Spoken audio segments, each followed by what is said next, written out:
எழில்மேவும் மாங்காடு தலத்தினிலே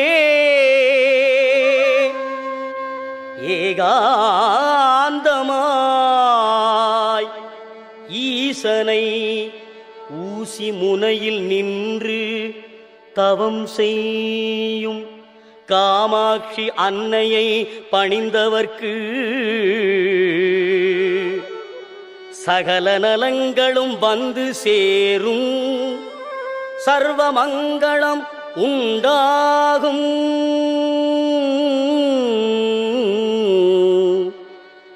அந்த மாங்காடு வாருங்கள், மனம் குளிர பாடுங்கள், மாங்கல்யம் காத்திடுவாள், மகிமை பல புரிந்திடுவாள். மாங்காடு வாருங்கள்.